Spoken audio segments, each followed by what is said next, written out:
All right, all right. All right, let's all simmer down. Let's simmer down here. Hello, everybody. I believe we should be live here right now. And looks like we are, and y'all can see and hear me. I just decided intro music, schmintro music. Let's just jump right into it this week and see how things go. All right, with that, so let's go ahead and flip over to our host and chat screen here so we can see who all is here as they come on and comment away. Hey everyone, you can see I got some new glasses, I got a slightly new look this week. I finally was able to figure that out and excuse me. And here we are. So welcome to Critical Q&A number 520. Actually, I am committing a horrible crime because I did not update the number. Can't have any of that now. Okay, good. There we go. A little bit better. Okay, good.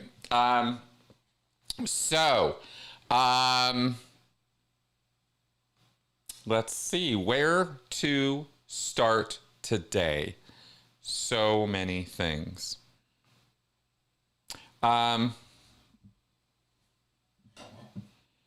There is no new update on Benson. Vernon already threw that into the chat there, and there is no new update. It has been a month that he has been gone from us, and if we hear or see or find anything that is actually real, then we'll let you know, definitely. Okay, as far as how we usually start the show, I'm gonna just jump right into this with our critical Q&A cards. Black or white? Okay, so these are a pack of cards of logical fallacies and cognitive biases, ways we don't think so well. Your fallacy is black or white, where two alternative states are presented as the only possibilities, when in fact more possibilities exist. Why are we being so black and white about this, right? One or the other. It has to be this way or this way. It's my way or the highway, right? That's a black and white fallacy. Whilst rallying support for his plan to fundamentally undermine citizens' rights, the supreme leader told the people they were either on his side or on the side of the enemy, right? You're either with us or against us. All right. So, so there is your logical fallacy for the week.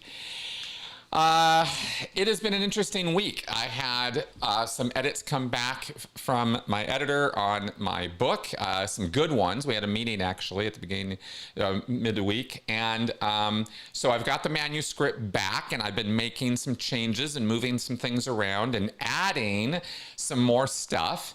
So it'd actually be a bigger version than what I had initially put together. I'm going to throw some more anecdotes and examples and things like that into it. So that's the update on the book. I was going to work on it over the weekend, and then I thought to myself, this is the weekend, and I have the opportunity to have a couple of days to do stuff that's not that. Maybe I should do that, you know, like not work. So, so this weekend I have not been doing that, and I'll be back to the edits on tomorrow. Excuse me. So everything's still totally on track, totally on schedule to get this thing knocked out and published this year. And I'm very, very, very hype about that right now. Very excited. So that is my second book on cult recovery that I'm talking about right now, in the editing format, figure out, finalize sort of stage of things. That's where it's all at. So that's the update on that. And that's probably the most exciting thing professionally that's going on in my life, other than the work I get to do helping the Aftermath Foundation. I wish I could tell you guys what happens there because it's so cool. But just all I'll say is that being directly on the line of helping people when they call in, or being directly on the line of being able to help people out of Scientology, get them out, help them out, right? They want out and we help them. It's awesome, right? It makes all of this worth something. So pretty excited about that. That work, right? And the book should hopefully, be on that same line of helping people, post-cult.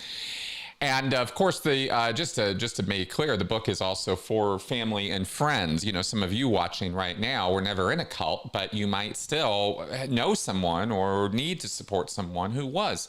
And so this book also is going to be useful for you too, as far as all the landmines, all the things you run into, all the stuff that you wish somebody had told you about, and nobody tells you, and then you just got to figure it out. And then you figure it out, and you're like, man, if somebody had told me, I wouldn't have fallen into these 10 pits, waiting for me to fall into them. So anyway, so hopefully I'll be able to, help people with that. Okay, I'm trying to think if there was anything else that I should be telling you guys about from this week. I'm just going to take a quick look here. I don't think so. But you never can tell what you forget. That's the thing about... Oh, that's the thing I wanted to tell you guys about. Okay, this is going to be... I'm just going to tell you. I always do too much trying to lay the foundation or tell people. Okay, here's what's coming, right? Get ready for it. Why don't I just deliver the communication, right? So this week, something incredible happened to me that I'm going to share with you guys. I sort of bookmarked it and thought, is this something I should share? And then I thought, yeah, it is.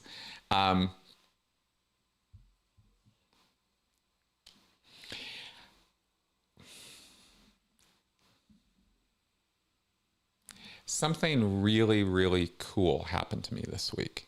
Something that happened to me for the first time in my whole life.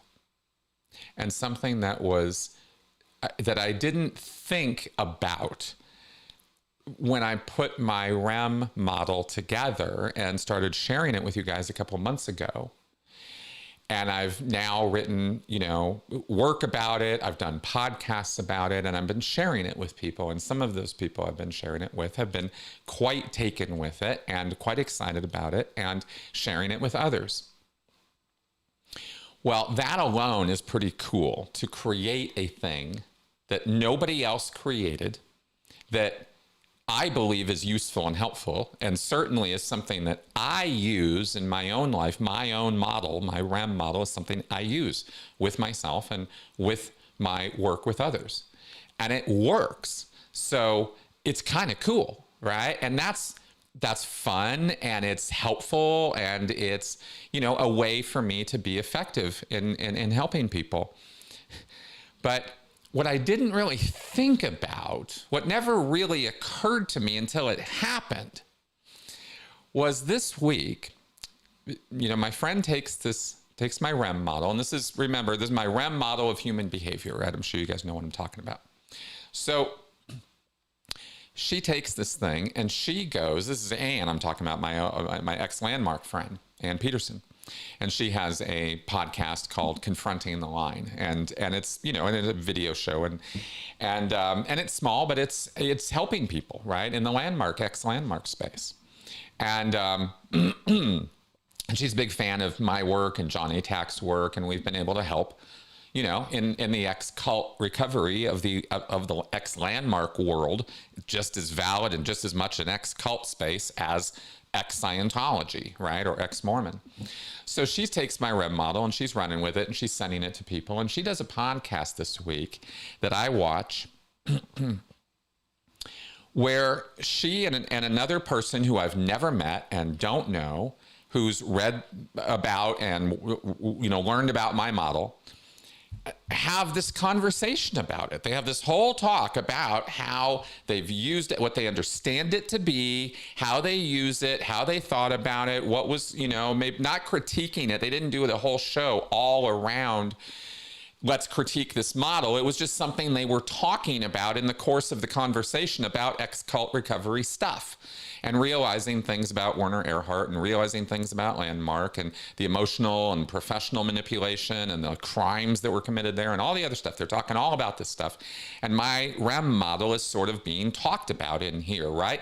Kind of in the same way you hear people talk about a bite model when they're talking about cult stuff, and they just bring it up and talk about it and refer to it, and right? It's that kind of a conversation. It's not some, oh my God, drop everything, but it's a way of describing or talking about the topic. And they're talking about my model in this really good, useful, helpful kind of way.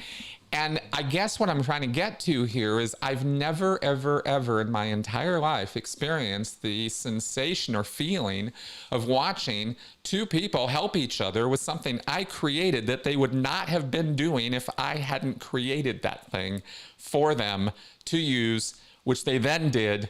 And we're able to, find some clarity and some help and some understanding, that they wouldn't have had otherwise. Really simple, right? Really, really, really easy, like totally easy. Yeah, okay, right? I mean, I'm sure some of you might hear that and go, yeah, okay. But that is it. That's the thing. I created something.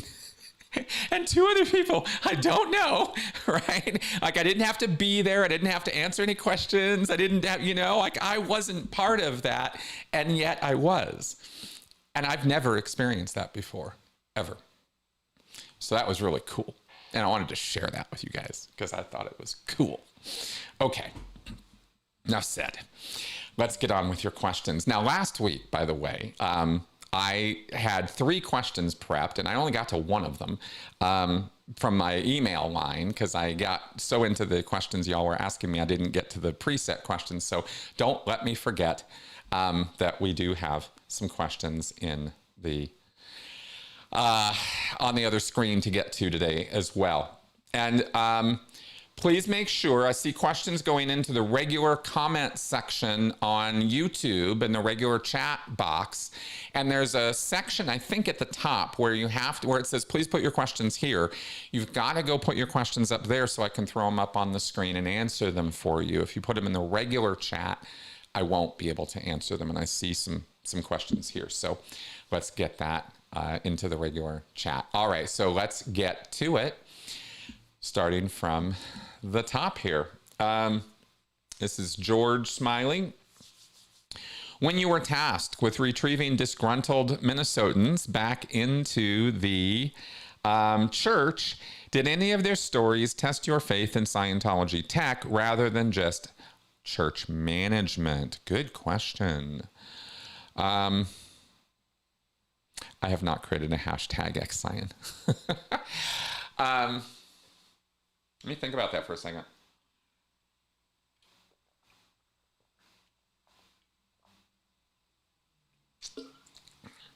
I'm trying some juice today so I don't have carbonation happening.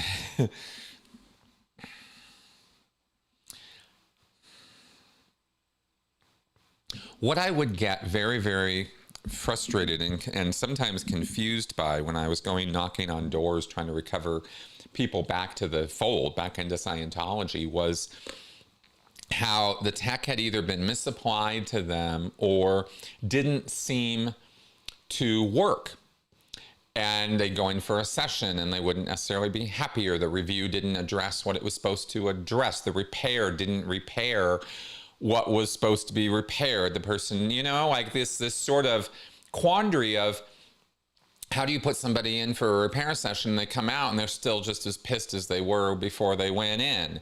Clearly somebody is screwing up. There must be these screw ups happening because there's this vision or idea that every single time you use the tech properly, it must work perfectly. And so therefore, if you're not getting the result that you're supposed to be getting, somebody's screwing up. And we thought about it that scientifically. And it's that area right there, that exact point of this expectation of effect or product, where Scientology really excels at selling their membership on this idea that it's science, not religion, that it's a sort of a certainty of an absolute, if you put 2 eggs and, some milk in here and you stir it up, right, and you throw it in the pan, you're going to have, an omelet, right, or you're going to have some scrambled eggs 100% of the time. Like, you cannot ever get any other result than that if you do the sequence of events. And so I always thought of the tech that way. So when I would go knocking on doors and people wouldn't be having those results, or even after I got them back in and got them in for a session and they came, didn't feel so great, didn't really want to continue. What's going on? And of course, I was trained to target the people, not the tech, any more than if you weren't making your scrambled eggs, right? If they weren't coming out, you would go through every step of the procedure. You wouldn't start, I don't know, what would you not do? You would not, I don't know, what would you? Anyway, I'm not, maybe that's a bad comparison, bad analogy. My mind, the dots wouldn't connect on that one for me, sorry. But the point of, the certainty of application, right? Trying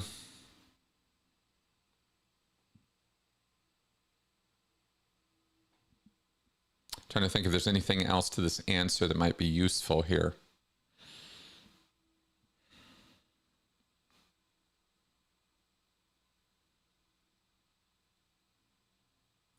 It took a while after leaving Scientology for that idea, the full sort of core idea of workable tech that always produces this result in people. It took a long time for that to go away after I left Scientology. A long time. Starting around, and the way it was challenged was around the idea of there being only one right way to do a thing. The standard tech concept, right, was very strong in me. And so, yeah, so it took challenging that, was first challenging this idea that there's only one right way. What do you mean there's only one right way? And then after that, it was challenging. It was once that started breaking down and I started realizing there was more than one way to do a thing.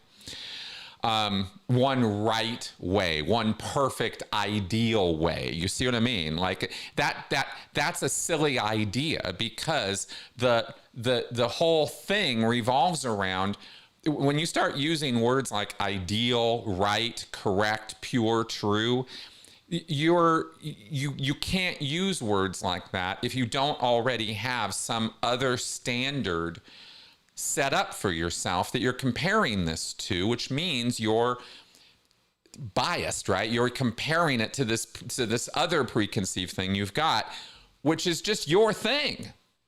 So correct for you, right? Perfect for you isn't necessarily perfect or ideal for someone else. And this took a long time to break down in my mind.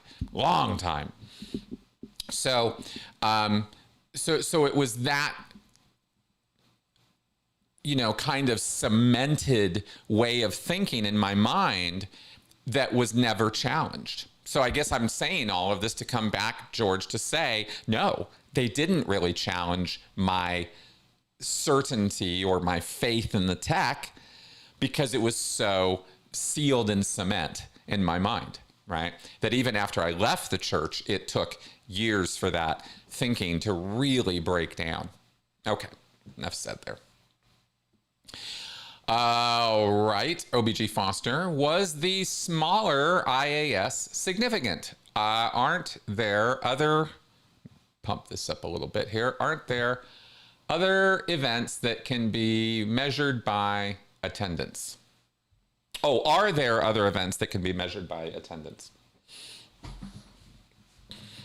Well, all the events of Scientology are now attended by less people than they classically were back in the 90s, let's say, or the 80s. We have seen a decline over the years in attendance across the boards. If they're even still to the point where they've even canceled out and aren't doing events they used to do on the international stage, like Auditors Day. May 9th is kind of, the Dianetics anniversary is sort of becoming a little bit of a, who cares kind of day too, right? Like they don't even do this whole big international Dianetics thing to the degree they used to. It used to be a much bigger thing. So was this small IIS significant? I'm assuming you mean the attendance at the IIS event this year, 2025 out in the UK. And it is significant because for me, it's confirmation or more indications that what I'm saying is true, that and what other people have been saying too. I'm not trying to claim ownership of this idea, but I think it's a true idea that as Scientology shrinks, we're seeing, as we've said for years, what are we going to see? We're going to see the missions, completely fade into non-existence, and then we're going to see the orgs start falling apart, like the mission network already has, where they're going to be, not operating full schedules. The doors are going to start getting locked during the days or some days because they simply won't have enough staff to keep them open. Even when they send Sea Org members there, it'll be, a problem and an issue because they don't have enough Sea Org members to man all the orgs and do everything else they're trying to do. So they're going to have to start cutting back on the outer orgs. The class 5 orgs, right? The city levels. And once they start cutting down on those, then it's really just down to the Sea Org bases. You get the idea. So, so the events are kind of an indication of not only how many people are showing up to watch David Miscavige live talk on stage, they're the barometer of loyal members, interest in the subject at all, and with the socioeconomic status of the IIS, particularly, the bigwigs, right? And what we see at Flag tend to be a lot of the more bigwig members. We see this sort of concentration, as I've been saying, towards this upper levels of the socioeconomic strata. David Miscavige knows very well who butters his bread, and as he has less and less ability to reach out and bring the world into Scientology, he has to focus his attention more and more on catering to those whales. We've covered this territory thousands of times, so I won't belabor the point, but that's what we can see in these attendance figures. It's a number, it's a real key barometer for us. And when from, like I do, when I spent over a decade inside the church working on these events and getting people's butts into those seats, at the call-in and the ushering and the whole, from beginning to end, what does it take to put on one of these international events? It's months of work. Starting off with a small group of people, and then eventually, everybody's on board calling all the public and getting them there and all of that. And that goes on for weeks. And these events are really treated like a very, very big deal. They're not a sideline activity or something Miscavige just sort of kind of does every now and again. These are mainline activities for him and for the church. So they are doing call-in for, a month or two before every single one of these events, trying desperately, and they call all of their public over and over and over again. If they stopped doing that, now here's the thing. Here's something we've never thought about before. Years ago, we heard about how they were sort of cutting back on the hard sell. And we know that David Miscavige in the churches, in the Div 6s, in the public areas, is sort of just let them go look at the audiovisual stuff, right? Don't talk to them. Don't get in their face. Don't try to, sell them 10 million things. which is funny because, you know, everybody kind of wants that. And then when Miscavige kind of does it, we all go, yeah, but that's not what Hubbard said to do. But what that does result in, what we know that results in, is if you take the hard sell out and you let people just wander in and out of your churches, they don't sign up, they don't buy books, you know, the attendance, new members goes down. But Miscavige said this is what to do. So if they're doing the same thing at the events where they're not calling the same people 10 times over to have them come to the events, if they stop doing that as well, which was how we used to do it, then that would also help explain why there's a smaller attendance, because there's not as much effort being made to get people there.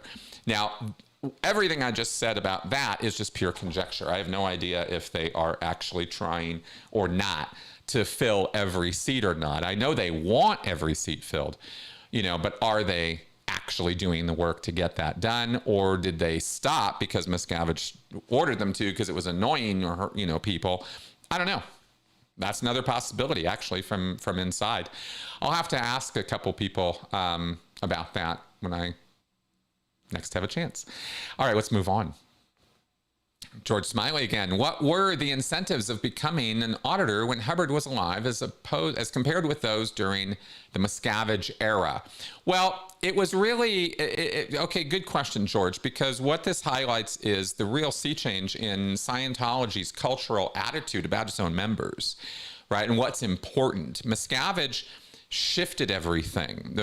Under L. Ron Hubbard, Scientology was all about three basic things getting done. If nothing else happened, all the orgs, all the management, all the work that was being done, it was pounded into us at least to have the viewpoint that as workers and as worker bees for Scientology, books had to get sold, courses had to get delivered, and auditing had to get delivered. Like the whole reason orgs exist, according to L. Ron Hubbard, is to sell and deliver materials and training to the public, and get in public to sell and deliver too, right? The object is totally free beings, right? It's the only reason orgs exist. It's a reason for orgs, right? It's to get people up the bridge and make clears and OTs. And you can't make clears and OTs if you don't have a shitload of auditors. So you got to make auditors. And neither of those things happen if you're not selling books first. So it's very, very simple. Strategically, you know, this is what we're doing as an organization. So L. Ron Hubbard dies. This Miscavige takes over. This business model isn't working because it's very labor intensive for the organizations, right? It's the supervisor running the classrooms isn't so bad. One supervisor, one word clear, 20 students, 30 students, not a big deal. You can deal with 20, 30 people at a time in a classroom as a supervisor. That's not super labor intensive over there. It's the auditing that's super labor intensive. It's not only one-on-one, but you have to also have your tech services and your case supervisor and your folder people and all these. Every single person you get in session is going to take, you know, 3, 4, 5 people who called them in, who sold them the auditing, all this stuff to get the auditing happening. Point being, you need all these staff and you need them on the ball. They need to be trained. They need to, you know what they're doing. They have to have other staff calling public in to do these services, do the auditing, do the training, right? It's a lively, busy activity that requires trained, skilled workers. So it's hard to create and maintain as a business model. And it was already starting to decline because L. Ron Hubbard, through the 1960s and 70s, did not know how to manage things, manage people effectively, or manage organizations effectively. So it's increasing in membership because business people in the 1970s were running these missions and bringing in people hand over fist because they were kind of ignoring what Hubbard said to do and doing things that worked. And so Hubbard wanted these things, these auditors being made, auditing happening, but was constantly frustrated by the fact that it's hard to organize and maintain organizations that can consistently deliver at the levels Hubbard wanted them delivering at. It's hard work, right? It takes skill, it takes cleverness, it takes opportunism, it takes finance, it takes paying your people, incentivizing them to do the work. And the whole cult model of, beatings will continue until morale improves will only get you so far when it comes to human efficiency. So,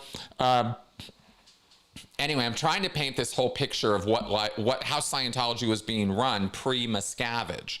So Miscavige comes along. This whole thing is off kilter, FBI raid, Hubbard in hiding, bank accounts, frozen, all kinds of money. It's all crazy. It's a chaotic confusion. Miscavige somehow, navigates the crazy waters of this. But one of the ways he does so is by flipping how they got money in. And they started doing this fundraising through the International Association of Scientologists, just straight donations. Just give me your money. Give it to me, and I'm going to spend it however I want to as a church, as an organized body. But because you believe in us so much, and we're so good and we're so righteous, you're going to give us all this money, and you're just going to trust us to spend it on good things. And people couldn't hand them enough money fast enough, right? And then when the IAS was started in 1984, fundraising started becoming the primary way that Scientology was financed. That's the beginning of that. And it just grew and grew and grew over the decades since then. So Miscavige has changed up the business model. And because he did that, the incentives to become an auditor totally changed. The entire culture of Scientology changed, and auditing and auditors started becoming less and less and less important because status levels as an IAS or ideal org donor were what took the place of that. And the whole conceptual framework of Scientology being a service-oriented religion that services its public kind of took a back seat to the fundraising drives. And that's how Scientology conducts itself now, right, under Miscavige, and that's the big change. So incentives for being an auditor, what incentives? There are none, right? Why be an auditor now? Who cares? You don't get anything for being an auditor in Scientology. You get things for giving them money. That's when Miscavige brings you up on stage. When was the last time Miscavige personally validated anybody for how much auditing they did? It used to be a whole international event. It was called Auditors' Day. It was in September. And they would have the Auditor of the Year. And people, competed for that. And it was, how many hours are they doing and how many clears are they making? How many people are they getting up the bridge? No one cares about any of that in Scientology now, as we see in the promotional materials, right? It's given lip service compared to how much attention and focus is paid to the promotion and marketing of the IAS. So, right, night and day. They just did a whole script flip, and there you go. Thanks, Truth Matters, for that super chat. I really appreciate that. Okay, now let's turn that one off. Let's flip over so I do not forget about our preset questions. Here's our first one. This is from Matt Bywater. This is a big one from regarding Marty Rathbun. So let's get into this one. When Marty Rathbun was harassed during filming of My Scientology Movie, director Louis Theroux said, "They think they're saving the world. They see you as the ultimate suppressive." Marty responded, "See, that's where you're wrong. Ultimately, it's as if he, in his warped mind, is begging me to end all this for him. He knows I'm the truth man, and that is the scariest thing in the world for him." This quote from Marty regarding David Miscavige.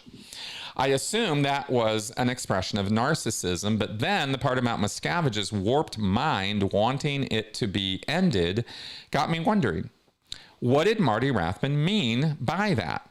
I believe it comes from Hubbard's writings that a suppressive person will implicitly call out to be stopped or something. Some experts have argued that antisocial personalities subconsciously desire limit setting to be imposed upon them due to their emotional immaturity, so I am also wondering whether Hubbard was suggesting a similar thing. When Marty refers to Miscavige's warped mind, did he presumably mean warped by Scientology or by psychopathy? Okay. Made a few notes on this one.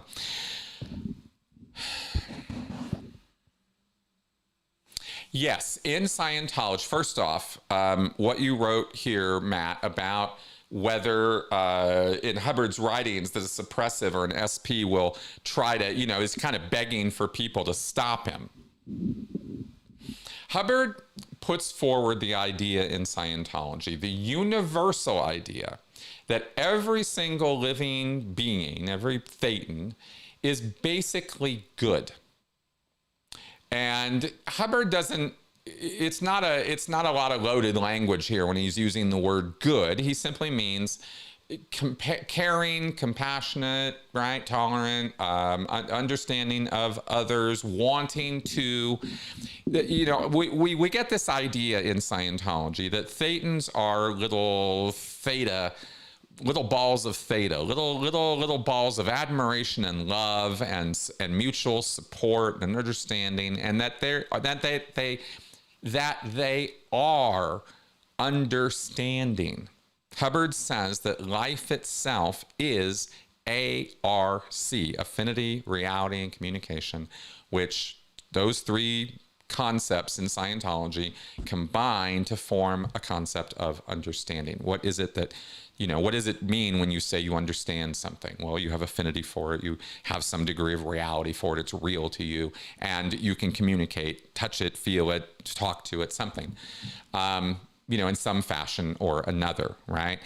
Even if it's just a perception, even, communication could simply be an interchange of light particles, right? So I can see a star in the sky and therefore I'm kind of, in a way, communicating with it, right? I could sort of think about it that way in terms of understanding and, thetans and how to conceive of this idea of understanding. Okay, all of this is kind of important because this concept of a thetan is basically good hinges on understanding those things. Okay, so that's why I go there.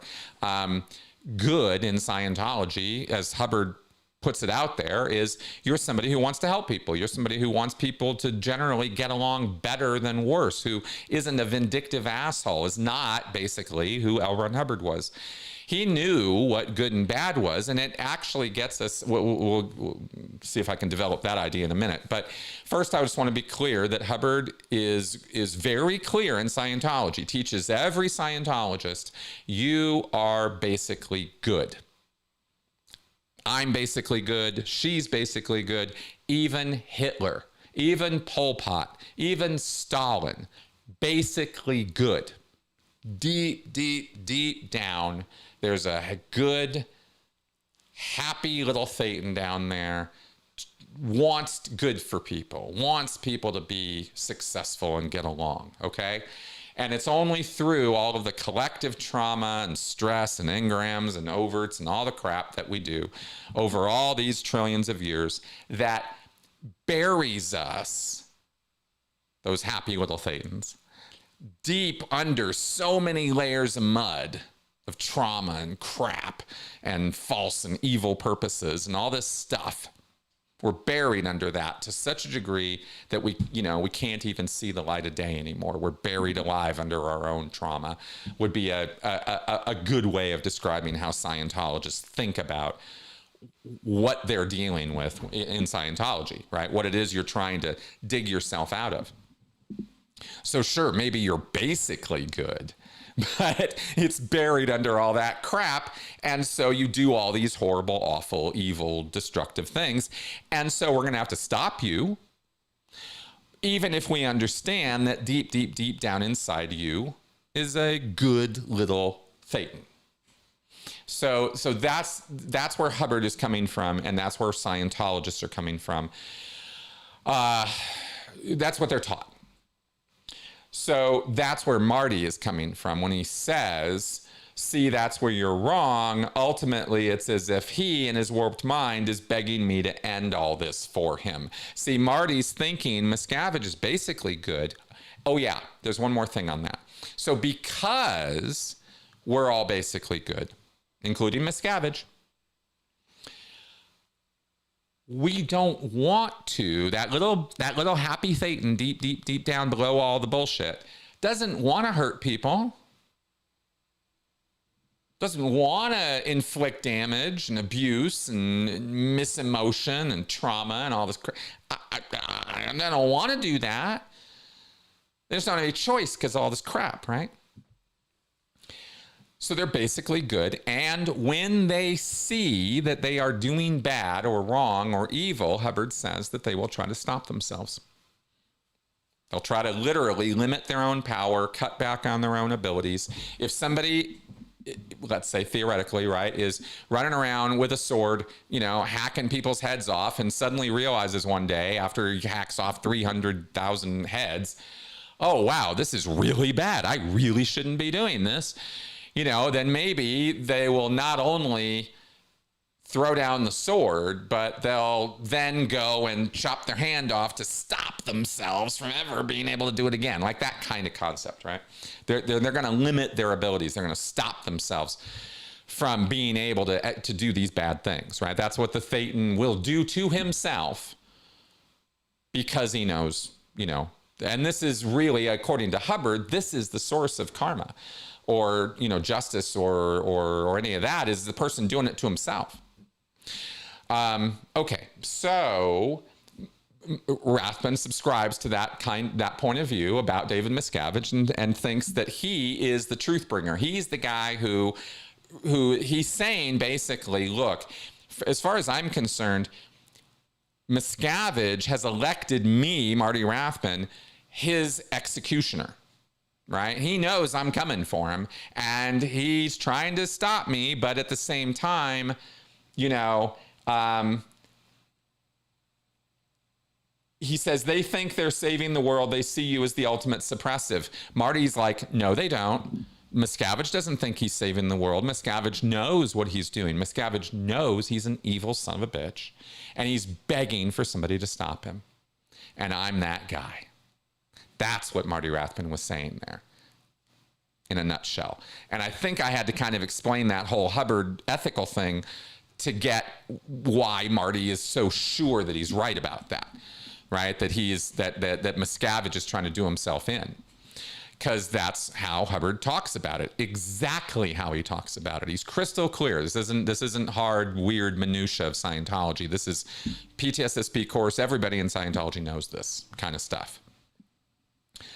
So that's pretty much the answer. I could go on to I think in terms of the broader psychology of narcissism or predators. All I'll say real quickly is that I think you're going to find a wide spectrum of good conflict. Right? This good-bad conflict within people. I don't think it's as black and white as Hubbard puts out, that they know they're doing bad and they're just, and they're working against themselves to stop themselves. I don't think that's always true, but I think it's sometimes true. And I think it was very true for L. Ron Hubbard personally. I think Hubbard was writing out of his own conflicts, moral dilemmas that he was creating for himself in his own life because he knew for himself that what he was doing, the way he treated women, the way he treated his children, the way he treated other people, the way he lied and laughed at people, the way he, was all over the place, practically borderline in terms of his energy and his emotions. He knew how dysregulated he was. He knew how off the rails he was in other people's eyes, which is why he had to lie all the time about everything he was doing, even stuff he didn't have to lie about. He felt compelled to lie about because he couldn't let people know how he really felt and what he was really thinking. And then he projected that onto SPs in general, right? People in general. And that's how Hubbard saw people, right? Because that's how he saw himself. And I think so. So I think in the end, it gives us that whole spiel about, you know, that little bit of goodness inside people and all that, and they're fighting all these evil things. It's an interesting way of looking at things, right? It's an interesting way of looking at people. It's not ultimately a very accurate way of looking at everybody. I think it's a much more complicated picture. But it's Hubbard's way of looking at people, which I think is insightful for, you know, understanding more about how Scientologists look at people, including Marty Rothman. Right? All right, so that's that. Let's go back to the host and chat screen here.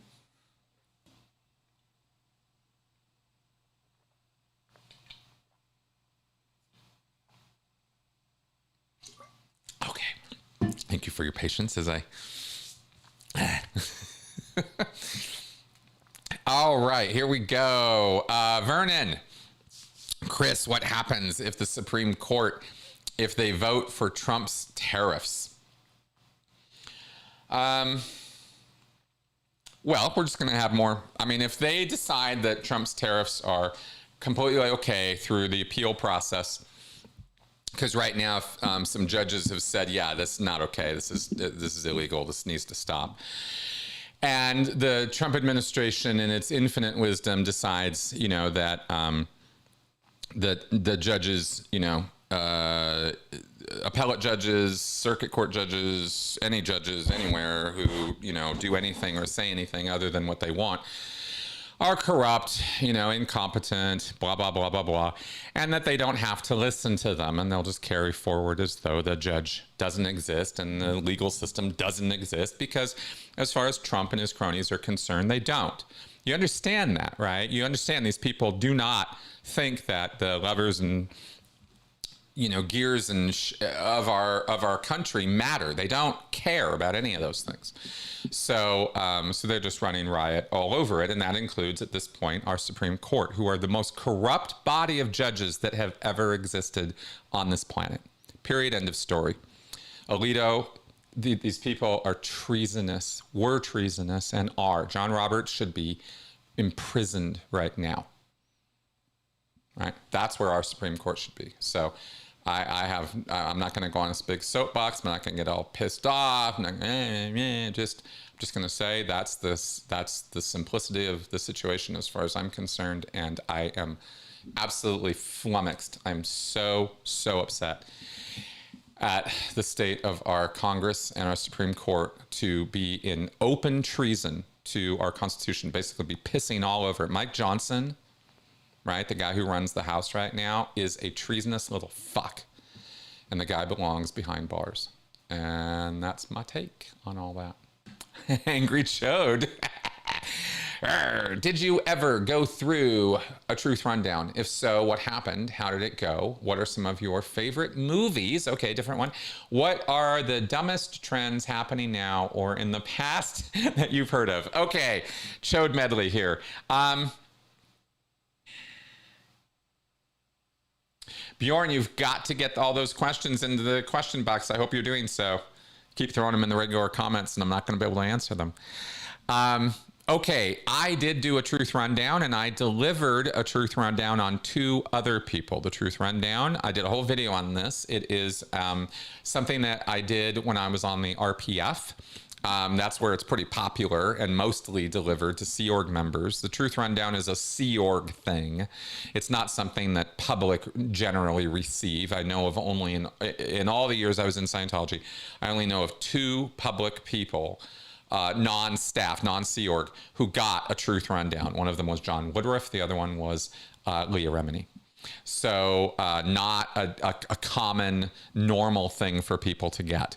The Truth Rundown deals with black PR. The idea is that you are spreading lies, vicious lies, about Scientology or its principal leaders or figures in an effort to cover up your own crimes and your own, dirty deeds.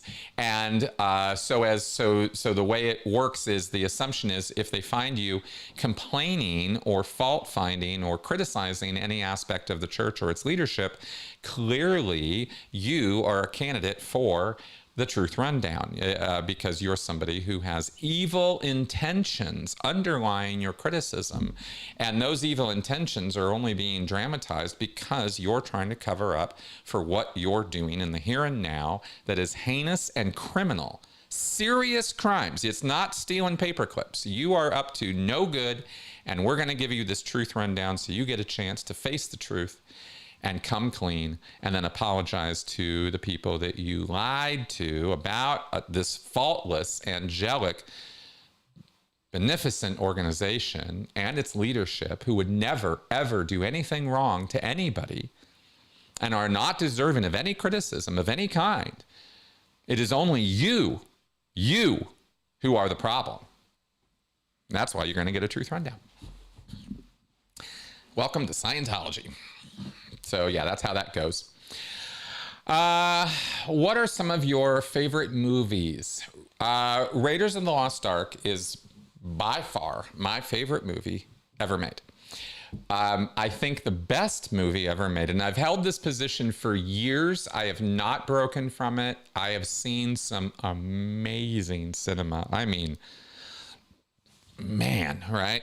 But the stuff that hit me hardest, and I know that when it comes to best movies, one of the reasons why so many of us have so many different experiences with this or different opinions about it is because we get hit in different times in our lives in different ways because of what's going on in our lives. We get hit emotionally by movies in different ways, right? Not always the way that they were intended to hit us either.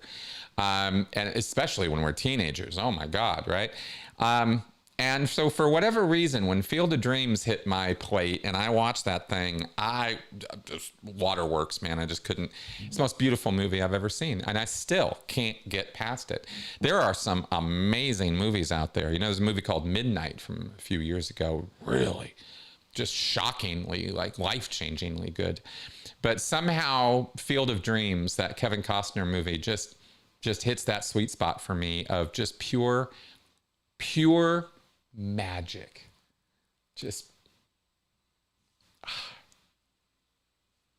and love and just awe-inspiring. Love that movie. Okay. So those are some of them. What are the dumbest trends happening now or in the past? Oh, them skibbity trends, these kids these days. I don't even pretend to keep up anymore.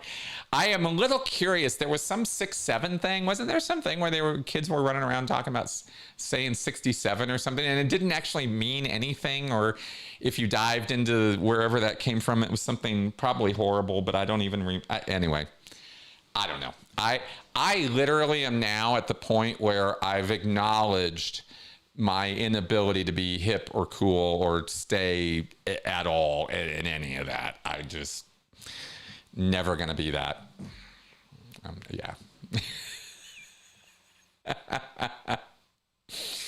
Yeah. George, yes, exactly. This book is good for people who have, referring to my new book that's coming out, who have no friends or family in cults, as it will help you understand how cults work. That's right. Oh, here's an interesting question. X-Cyan, what is the book How to Live Though an Executive? Sometimes new Scientologists would misread that as through an executive. That's right. First misunderstood in the book. That's exactly right. How to read through an executive. Everybody would be like, what? No, the name of the book is How to Live Though an Executive, which is probably should get an award for one of the not only most misunderstood, but just clearly awkward titles ever created.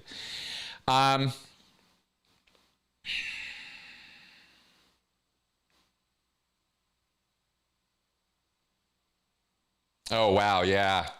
Yeah. Seeing some of the comments there. Okay, so this book is basically it's a compilation book. It's not a book Hubbard put together himself or wrote beginning to end. I believe it's a compilation from a couple lectures that he gave or organizational things he put down. And it's about communicators and communication and setting up a comm system in your organization. And then apparently Hubbard thought this was revolutionary enough to write a whole book about. And other considerations about how to do an executive job as L. Ron Hubbard saw it. It's not an intensely popular book. It was only read by maybe a handful of people the entire time I was in Scientology that I knew of. I read it because I was curious about it and just picked it up one day and decided to read it. But I think that's when I was still a public Scientologist as a teenager. I didn't even know what I was reading, really. I mean, I kind of had some concept of Scientology organizations and comm systems and stuff. And so it was, in a way, me reading it that early on was very unusual and probably a little foundational for me in setting up the way I think it's pretty obvious to you guys. I'm a pretty structural thinker, right? I'm always using words like framework and outline and organizing things. And that's just kind of how my mind works. I'm not a sloppy, write things on little notes, kind of person when it comes to, say, writing a book. I do an outline. I take all my ideas. I lay it all out, right? I do all this. It's very structural. That's my mind. And I recognize it took me a long time to realize not everybody's like that or even should be like that. That's how I am. I say all that because Hubbard presents this sort of communication system for his organizations, and I got it right away. Like it clicked for me, even as a teenager before I was a staff member.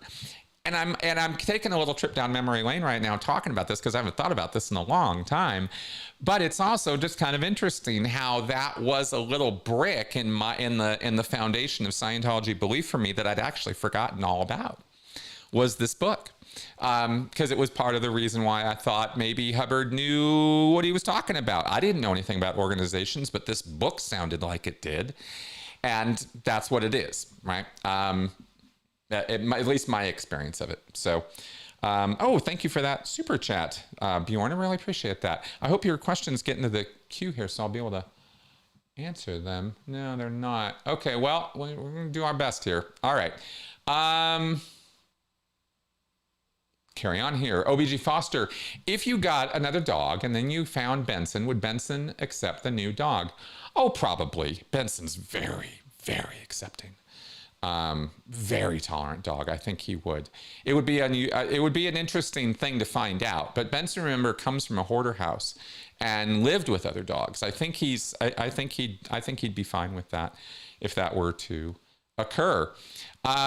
Okay, Xion asks, has the shutdown affected you and or Melissa? Not yet, not in any significant way, but indirectly it has because her uncle is someone who relies on SNAP benefits. And that has definitely very heavily emotionally impacted her and physically, of course, impacted her relative. I think there are very, very, very few of us who do not know someone who is being hit by this, if we're not being hit on it directly. And I just don't have words for the cruelty that is being demonstrated by our government right now, especially by the GOP. And, again, people like Mike Johnson, the Trump administration, MAGA, even MAGA cult supporters, right, are just the cruelty seems to be the point, right? We're coming into Thanksgiving holiday season. The temperatures are starting to get colder. And now is the perfect time, according to Donald fuckhead Trump, to start starving people, right? And kicking them out of their homes. I mean, and then have the fucking nerve, the balls on these people to blame the Democrats when they're the ones in the GOP who hold all the fucking power. It's disgusting. And I am going to move on now because I know people don't want to see me ranting. And I don't really want to just rant to you guys. Okay. Young Matador. Hey, Chris, we're seeing some horrific news coming out of Sudan. Yes, we are. Murder, ethnic cleansing. Yes, I've seen that. Why do you think, compared to what we're seeing in Gaza and Ukraine, very few protests about it? Because people are just exhausted. They're exhausted by the inhumanity that is occurring around the globe. If it's not one country, it's another. If it's not one section, it's another. Now, you know, even here in the United States, we have the Gestapo Nazi ICE assholes running around in Chicago as though the law doesn't apply to them. They basically gave the KKK badges, is what ICE is, right? If you just took all the KKK and you just take their white hoods off and you put, you know, helmets on them and give them a badge, that's ICE. Right? That's our country right now. So with that happening here, do you think anybody here gives a shit about what happens in some country on the other side of the planet that none of us have been to, can't go to, and can't do anything about? I mean, you know, we're spread a little thin right now. And I don't say this in some fashion that I don't care or we shouldn't care or something shouldn't be done about it. The Sudan situation is horrifying. That is the right word. The inhumanity on display over there is, I don't even have words. I mean, it's bad, right?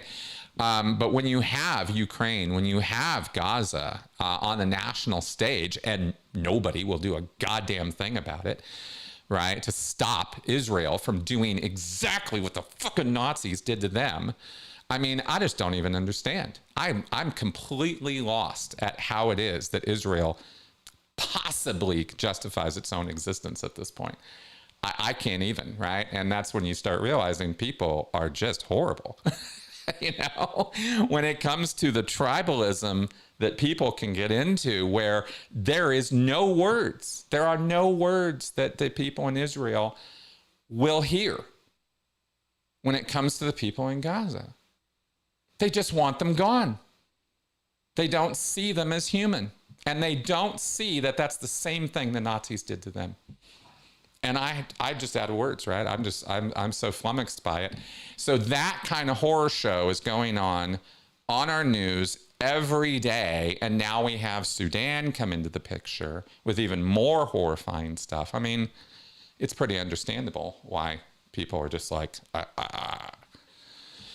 you know, and then when our own country and our own leaders act like those guys when it comes to ethnic minorities here in the United States, right? Because you know MAGA wants to do, right, what the IDF is doing to Palestinians. And vice versa, by the way. It's not like the Palestinians are a bunch of innocent victims in this either, right? I mean, it just goes back and forth in such a horrible way. It's the worst. I hate it. I hate all of it. It hurts me to my human core that any of this is happening and I am powerless to stop it. I hate it. That's why I get so riled up. Okay. Excellent. Did you used to say to yourself, what would Ron do? Who do you use in that question now instead of LRH, if at all? Oh, yeah. Yes, I did used to ask myself that question all the time when I was in Scientology. A lot of people did. Let's see here. Yeah, I had a really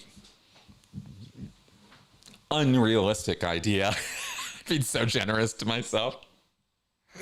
About L. Ron Hubbard and who and what he was when I was in Scientology. I had a very, very, very beneficent, fatherly, Mr. Rogers kind of thing about L. Ron Hubbard when I was in.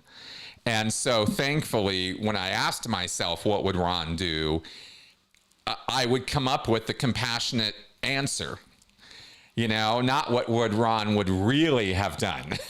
Thank God, right? But as far as who do I use that question now? I don't. I'm not basing my behavior on anybody else's at this point. Beyond inspiration for attitude. See, I don't look to what would Carl Sagan do, or what would Fred Rogers do, or what would, Lao Tzu do, right? I don't ask myself that question ever of anybody anymore. for how to model my own behavior. I think to myself more along the lines of what approach or attitude, or, you know, it's more of a feeling based question than it is a doing based question. You know, what attitude can I assume here that is different from the one I have now that might help me see a solution or see this from a different perspective is the question I ask myself. Different, similar, but different. If that matters, I don't know, but it's, I didn't even think about it much, but it's what I do now. Yeah.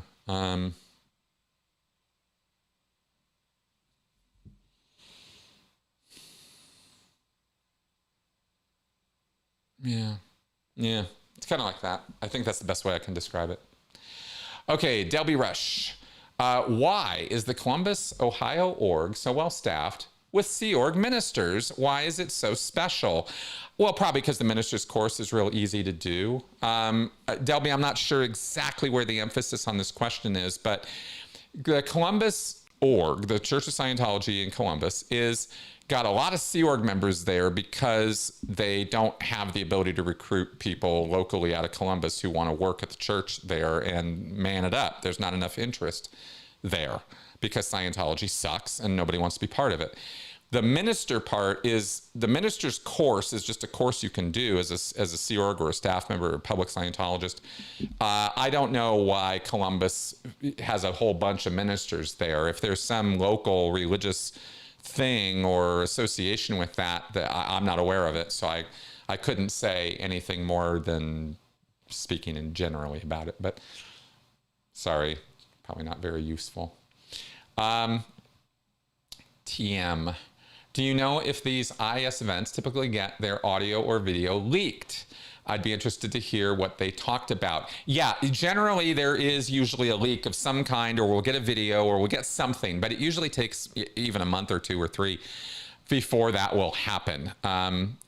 So yeah, and over the years, the church has tightened up more and more and more on the security measures to not let this stuff leak out. So it's harder and harder for us to get these recordings done at all, right? Because you have to be a member in good standing to even get in the room. And then you have to be a member in good standing who's willing to send it to Tony or me or Alex or somebody, right? So yeah, it's yeah, what would Chris Shelton do? That's a good question. Okay. Rebecca, as members go up the bridge and complete training, do they believe they are changed fundamentally and improved at a cellular level, that the changes are permanent and even physical?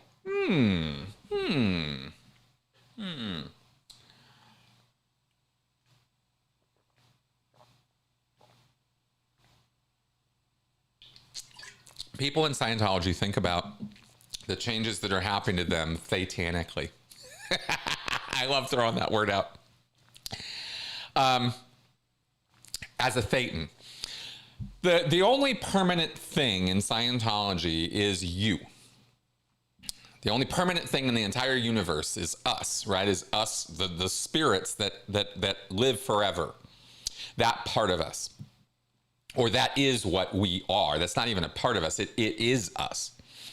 All of this is the illusion.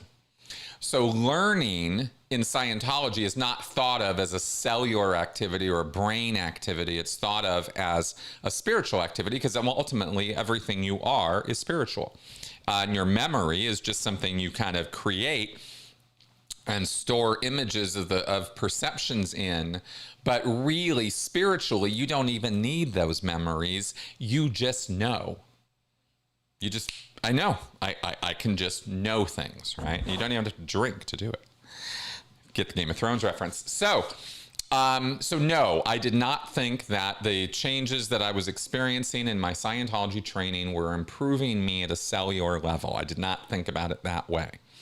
The changes were, the gains in Scientology are promoted as being permanent. They are not, But Hubbard goes way out of his way to promote that they are, and that if you are experiencing a loss in your gains, it is because you are connected to a suppressive person who is impeding your spiritual growth or progress. Because they're suppressing you, they're invalidating you, they're making less of you, they constantly cut you off at the knees and this kind of thing, make you uncertain and unsure of yourself. And this is what prevents your gains. Theoretically, right? In Scientology, that's how it's explained to you. So I hope that all makes sense.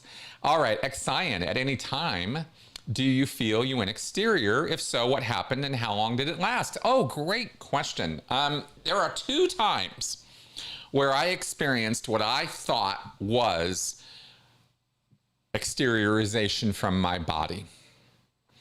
One was actually pre-Scientology. It was a memory that I had when I was about, I don't know, maybe 5, 6 years old. I was riding in the back of, even juice, I still get a little burpy sometimes. Sorry, excuse me, guys. I was riding in the back of the VW Bug. My parents had a VW Bug, 1969. And I would put my head between, if you guys remember the VWs, it had a seat and a seat with a headrest, right? And they were like these little curved indents between the 2 seats. And I'd stick my head in there when I was a little kid. And we'd be, driving down the road. And one night, very distinctly, I still, to this day, can remember this happening, this feeling happening. And it was that I was sitting there listening to whatever it was my parents were talking about, if they were talking, if they were. And I felt my point of view go back behind my head and then go back into my head. The whole thing lasted maybe about a minute. Not particularly, it was remarkable, but not something I remarked on, right? I didn't talk about it. I didn't say anything about it. I just noted that it was happening, and I bookmarked it in my mind for some reason as an event that occurred, because I've always remembered that. I don't look back on that moment now and think to myself or interpret that event as I am a spiritual entity who backed out of my body and then backed into it, or moved into it again. I have other explanations for why that could have occurred. I could have, for example, been hearing my parents talk about exteriorization and imagined it. I could have heard them talking about exteriorization at some other point and imagined doing that, and then thought it was a real thing because I imagined it, right? I had a very active imagination as a kid, which did not generally include visual hallucinations of things around me. But sometimes, right, you see a monster in the closet, under the bed, stuff like that. Sometimes you see them, right? Hear them, right? So that's kind of how I gauge that experience. And then the other time was when I was getting some auditing, and I never did pop out of my head and see myself from outside the room or anything like that. Never happened. But what did happen is I would feel, and I would describe it when it was happening in my auditing, is I would say, I feel bigger. I would get this weird sort of static electricity kind of feeling, like the hairs on my arm would kind of stand up a little bit. I'd feel kind of electric, and I'd feel like I was spiritually lifting out of my body, kind of, but not really making it, just kind of being a little bigger, Yeah, that happened once or twice. That was as close as I ever got to full exteriorization in Scientology. And needless to say, I was disappointed. I was not a happy customer about this. I really wanted full exteriorization in Scientology, and I never did get it. Okay. OBG Foster, speaking of movies, have you seen, what is this here? Elios? Elios. It's very Star Trek. No, I've not even heard of it. Elios. No, I'm not. What is Elios? Now I'm all curious. Gotta look this stuff up before I go ADHD and forgetting it. Oh, Pixar movie. Collision tolerant drone designed by Flyability. Okay. Animated sci-fi. Cool. No, I'll have to check it out. Have not seen or heard it. I haven't watched a Pixar movie in years, many, many years, since I've seen one of those. To check that out. I avoid them now because pretty generally, if it's a Pixar movie, I know that there's going to be some point about 10 minutes into the third act where I'm going to start fucking bawling, and I hate that. It's kind of embarrassing. Next sign. What Scientology things were used on you by your parents? Word clearing, ethics conditions, TRs, ARC triangle, emotional tone scale. Not statistics. We never, ever, ever approached any of that. But condition formulas, for sure. I think, which I mentioned, I think. Com formula, TRs, that whole package of stuff, right? How you communicate, that there's a formula for communication, cause, distance, effect, all that. I was getting all that stuff as a kid. That you're not your brain, that you're a thetan, right? That the thetan is the thing.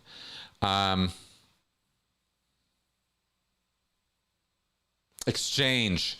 Huge in my upbringing, which is not just a pure Scientology thing, but it's very heavily emphasized in Scientology. So it was a Scientology thing for me growing up, that my parents demanded work for money, stuff like that.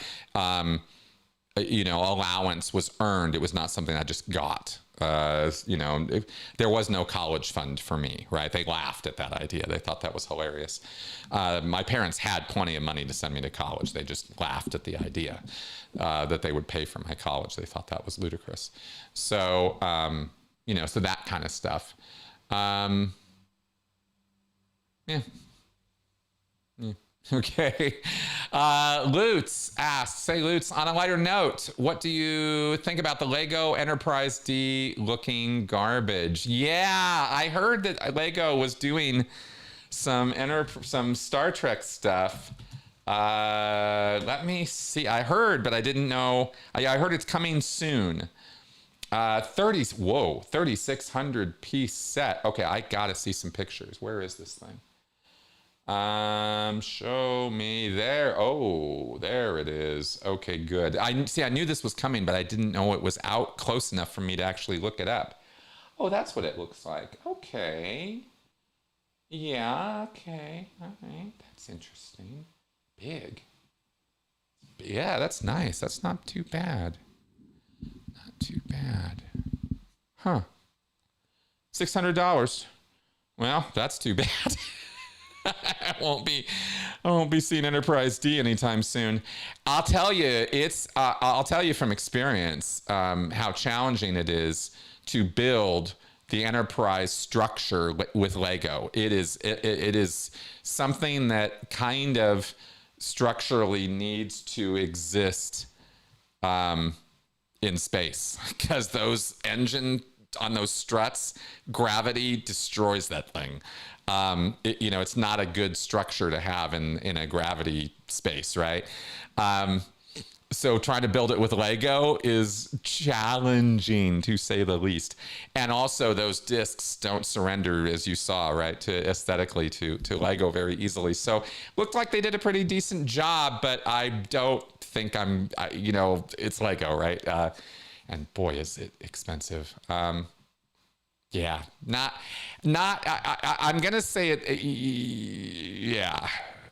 I'm a bigger fan of Lego Star Wars stuff based on what I just saw. How about that? Okay.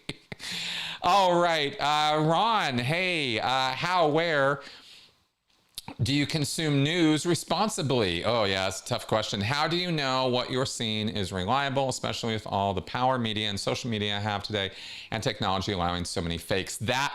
Okay, this is so important and so legit a question these days. Everything. There has never been a time, and I mean this, please hear me on this, please. There has never been a time where you must know, you must understand your critical thinking tools. These are the only thing protecting you from mountains and mountains of misinformation out there that is being thrown at you on social media. Something like, I believe it's a conservative estimate, is 15% of Reddit is total bot propaganda. I think that's a low ball percentage. I think that there are similar percentages on Twitter, Blue Sky, Facebook, Instagram, TikTok. I mean, there's none of these social media platforms that you can accept anything you are seeing at face value. And I mean nothing. Because we now live in the age of SAR, right? Which we all knew it was coming. SAR, right? That video creation thing that Sam Altman just unleashed on the world for absolutely no good reason at all, right? Like, the one thing that we absolutely know human beings are absolutely not responsible enough to deal with is fake video. The ability to create any fake video you want. We are not in a place where we are able to deal with that. And so, because we're all faced now with the very, very real problem of how do we perceive the world when we're being fed grossly, blatantly wrong information about it that looks as though it's completely rational, sensible, real stuff. It means that you can't rely on anything without thinking about it first. And that's too tall an order for most people. Probably not for you, Ron. You're watching my show. You know, people who come to this place are thinkers. You know, I've got it whittled down pretty much to like thinking people now, right? So none of this is going in your direction, right? But it's like when we talk about the world, we're talking about very incurious, uncritically thinking people. It's totally understandable. I'm not saying that they're evil or malicious because of that. I'm just saying that's how people are. So they're going to default to accepting. Excuse me. Wow. 1 second.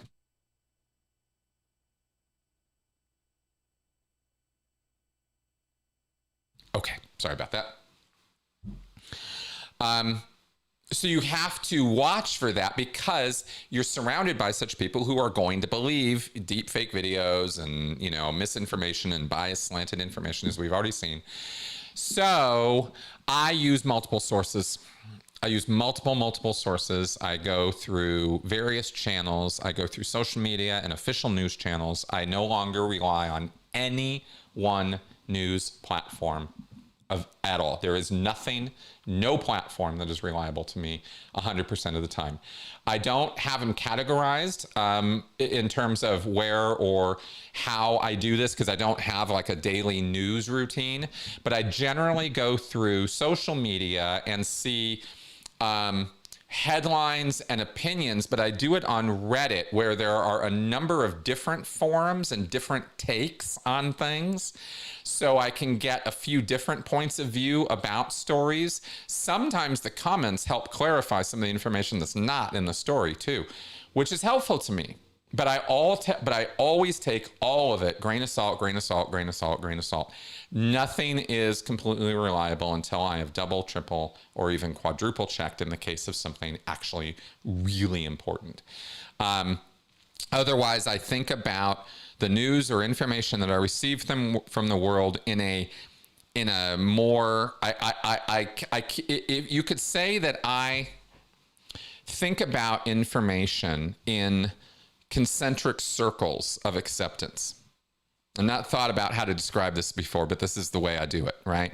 Is I have information out here, and then if I'm going to let it into this circle, right, it's got to be like, you know, confirmed or double confirmed or something like that, right? And then bring it in. Like, it's not reliable truth. It hasn't come down, you know, down to here until I have skeptically considered the information, looked it up in as many objective sources as I can, and you know, and had some time to chew on it, right?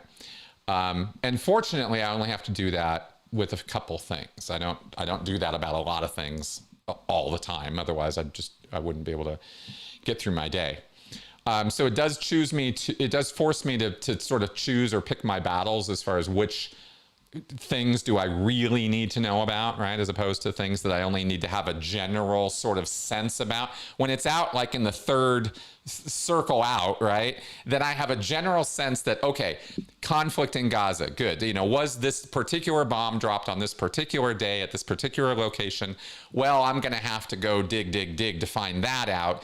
But I already know, yeah, there's this whole huge conflict going on over there, and that's true. And I've already verified all that, done my deep dive into all the reasons for it. So I have this conceptual sort of idea of that, and then the news goes in, and you know, and I can confirm or refute that information as I need to. But I try to have I keep things at a fairly general level of understanding of the world rather than try to have this super tight, detail-oriented, hyper-focused view of every conflict going on in the world. Because I've tried to do that in the past, and you just get absolutely, you know,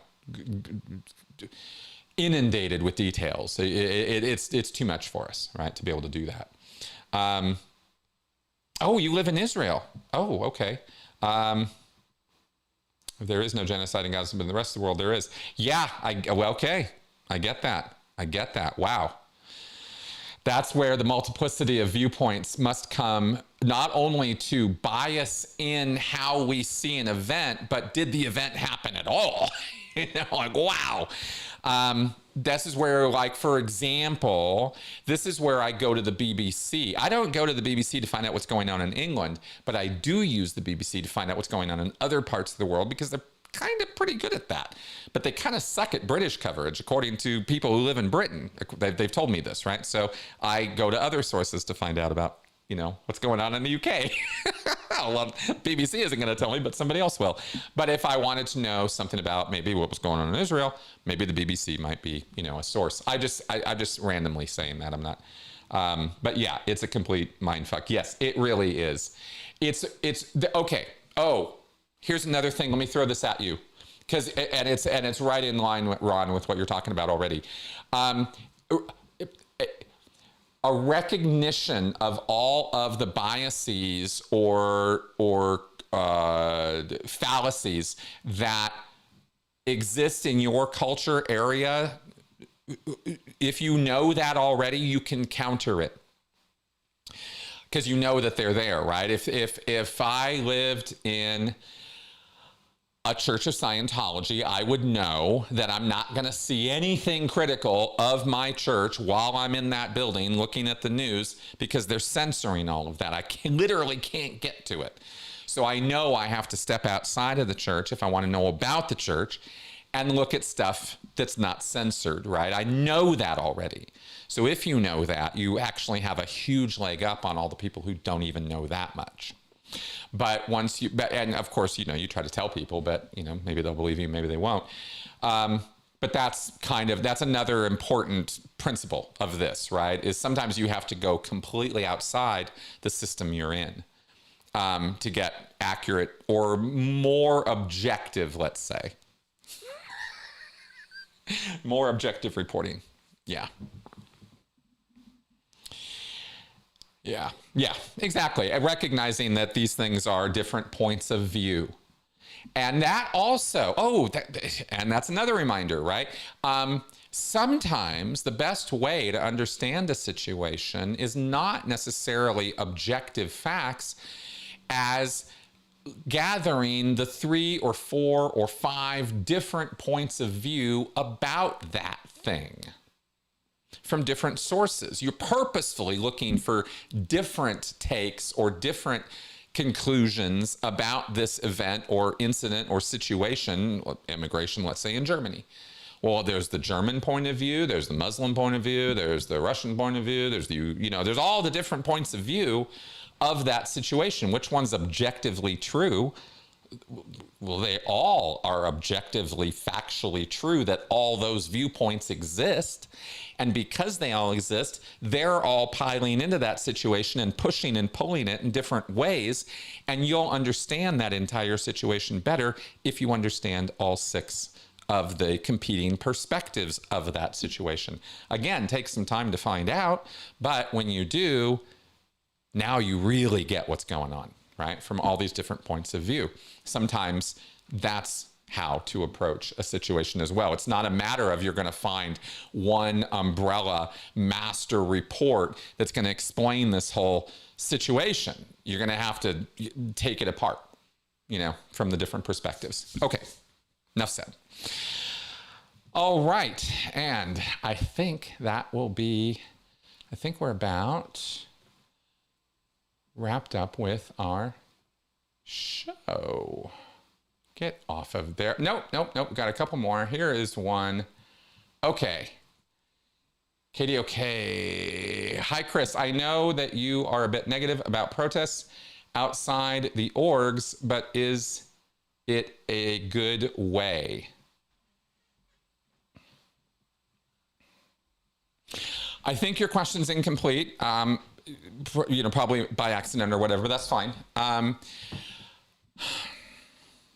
I have absolutely been and expressed negativity about protesting around Scientology churches in the past. I have definitely done that. And that has been more of a response and reaction to rude, ill-mannered, antagonistic, hostile protesting toward Scientologists than it has been about the topic of protesting in general. You see me enthusiastically supportive of Alex Barnes-Ross over in the UK, for example, protesting the IAS. Why? Because he's civil, humane, compassionate, and he remembers those things when he's being a protester. He's not there to vent his trauma on other people and say that that's a good day's work, right? And I have a problem with people who are irrationally angry and hateful towards the group that they're protesting, because that irrationality makes them and the entire protest look like they're the problem. To outside people, if you're trying to generate interest and awareness of what's going on in the walls, like let's say I'm a protester and I'm protesting these assholes behind me who won't stop abusing people, but all you see as an objective observer of this, so you don't know anything about it, and you see me screaming at the top of my lungs where I'm losing my voice, it's cracking, and I'm jumping up and down, and I'm practically want to, like you can see the violence barely being held in because I just want to take a torch to this place. I think that's the person who has a problem, right? Not the place they're protesting. There's a perception issue, pure perception and communication issue, not that their feelings are invalid, that they're wrong, because Scientology is very abusive and we should be mad about it. But when you protest, you need to communicate those things to the general public. And I don't think you can do so when you look like a crazy person. I just have a thing on that. I think protesting should communicate. And I think that it should be done in a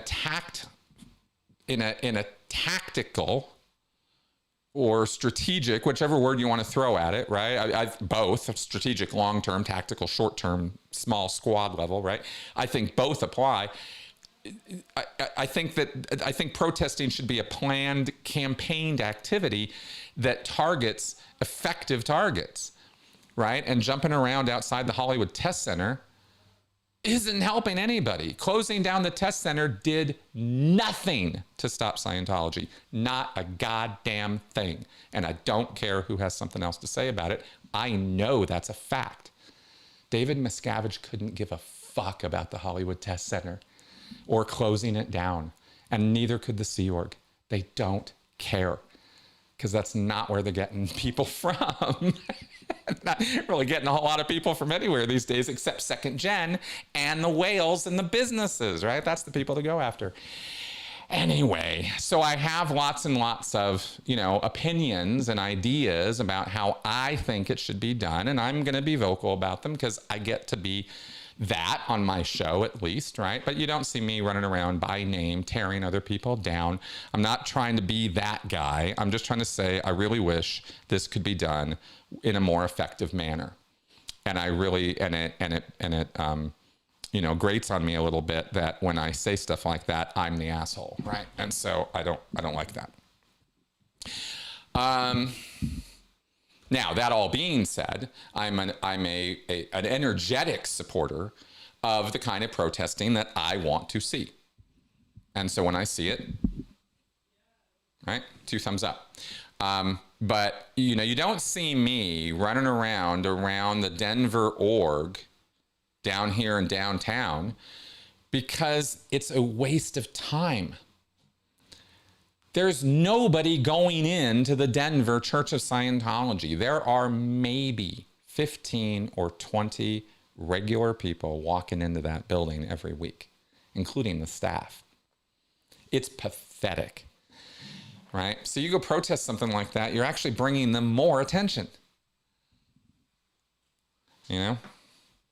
So that's kind of my take on it, right? Now, if there were some whales, if there were somebody here in Denver, I should actually find this out. Okay. Now you made me have to put my money where my mouth is. Let's find out if we have any Scientology whales here in Denver. Then maybe I can see what's up. I'll follow through on that. At some point this month. Okay, here's Julia. Hey, Julia, long time no see. What do we got here? She says, hey, I've seen your face before. Yeah, didn't you write a book or something? I remember reading a very interesting book. Oh, hey, Julia. Okay, just saying hi. Cool. Hi right back to you. All right, cool. All right, folks, I think we're going to go ahead and wrap up there. No, K-Dog, your question was totally fine. Thank you for asking me about that. I don't want to just be like this rant monster about this stuff, but, I want to see people use their time effectively when it comes to fighting cults, and it's really hard. It's a hard job. It's the thankless job. It's a job you'll sink an awful lot of time and money and energy into for very little return. And so I'd like to see more return on all that investment, and then when I try to help and I just get shit on, right, which is what happened right from the get-go with the LA protests and, Good or whatever that fucking asshole's name is. I just was like, okay, cool. Well, I guess, all my years and experience in this don't matter at all, according to these protesters who know it all, and then 2 years later, here we are, and I'm still going and I'm still helping people out of Scientology. And what are they doing? Jack all, right? Haven't done a goddamn thing. So, I have very mixed feelings about this. Very mixed. I'm kind of, and I see that I'm a little all over the place on it, but I just, yeah, it's a difficult topic for me. Okay, so let's wrap up. Thanks for coming around and watching me babble on at a mad rate, everybody. I do appreciate your viewership and your support. I always say that because it's true. So thanks. I'll see you guys next week. See you next week. Okay, bye-bye.